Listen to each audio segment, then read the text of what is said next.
Many of us in native communities are taught that we are spiritual beings before human beings, that our spirits chose our mothers,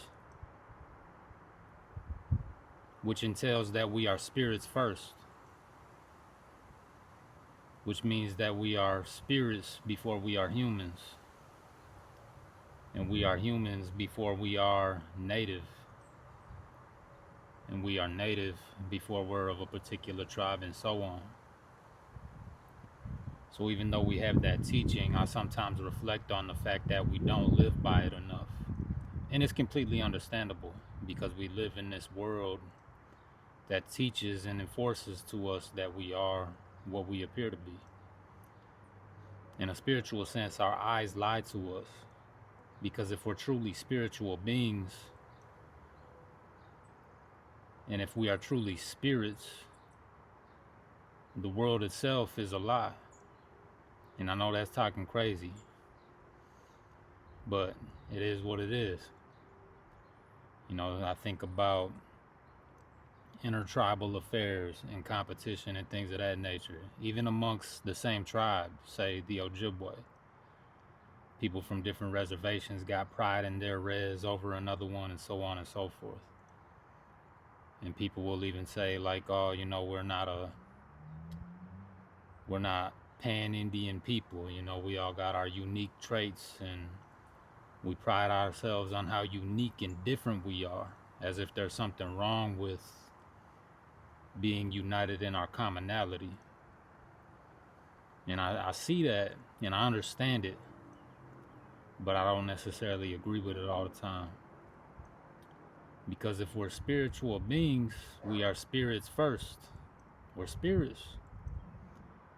You know, oftentimes, I bet most of us who are spiritual or who have, you know, grown up around our culture, have been exposed to it to a significant extent. Many probably think that our spirits exist inside of us. I don't believe that. If anything, our bodies exist inside of our spirit. Because these bodies are temporary. Our spirits cannot exist inside of our bodies. Our bodies are temporary. We are taught that our spirits were alive before our bodies were even born. So how can it be that our spirit is inside of our body? It's not the case. I've also been taught that our spirits go on after this life, right? We go to the spirit world, we go back. So if we are spiritual beings, you got to start to wonder if this world itself is a lie.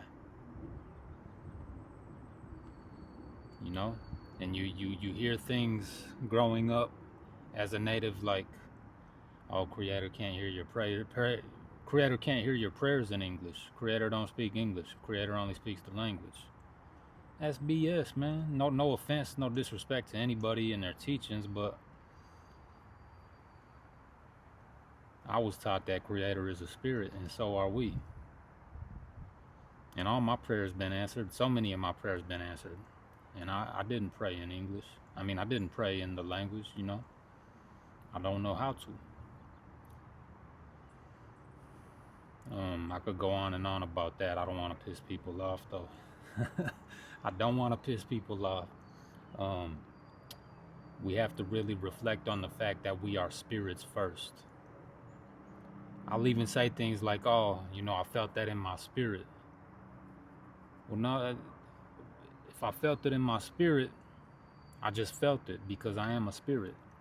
It'd be more appropriate to say I felt that in my body. You know what I mean? And that's getting super complex and contextual. I could go on a rant about this. But we need to recognize that we're spirits.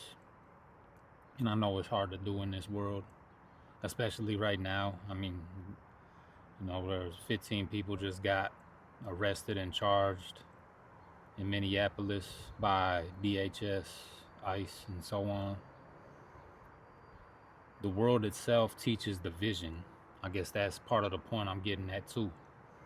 You know, we got Ojibwe, Dakota, obviously we got a history of warring with each other. but we also got a history of partnership. So what's the truth? My teaching is that Creator don't even know of this world. Because if Creator is spirit,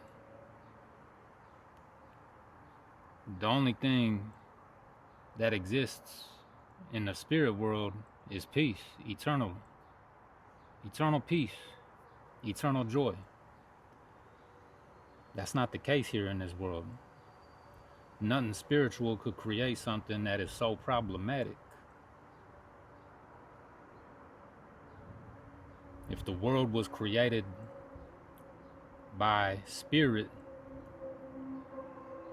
it wouldn't be so problematic. But we all know, those of us who are realistic, there will never be world peace. There will never be world peace. There will never be anything close to it. The best we can do here is unite with, those we have things in common with, right? Which is still amazing. I'm not saying that there aren't amazing things that we can do with our lives here.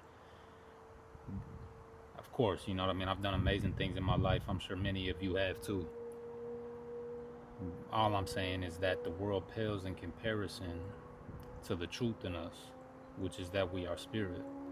And when we tap in with our spirits, we experience the world in a spiritual way that mimics who we are as real spirits. We experience joy, triumph, amazing things. People do seemingly impossible things when they operate from their spirits. So we got a lot of work to do as human beings in recognizing that we're spiritual beings first. And I say that first and foremost myself, because it doesn't matter how much I'm aware of this. I fail every day at recognizing that I'm a spirit. And it's because I'm human, nothing more, nothing less. We gotta unite more in our spiritual commonness. There's so much division that is pushed by this world. I'm brown, the other person's white, the other person's black. I'm a male, that person's a female. Quote unquote cisgender, whatever that means. Kind of feels like they had to come up with a derogatory term for I guess cisgender people. That's what it feels like, and I'm not even being sensitive, I'm just being real there. The next person is LGBTQ, and one person's old, one person's young. I'm from this nation, you're from that nation, you're an American, you're Chinese, and so on and so forth. There is so much division in this world. There's so much focus on how unique and special we are in a human sense, when the focus should be on how unique and special we are as spiritual beings having a human experience. You know what I mean? So don't get me wrong. Live your lives. We got to live our lives, though, in a spiritual way. We got to tap into our spirits and help others to find theirs. You know what I mean?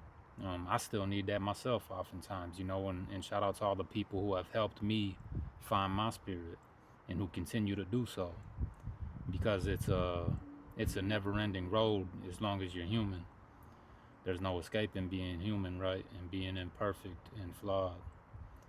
But let's tap into our spirits, y'all. That's the tall T.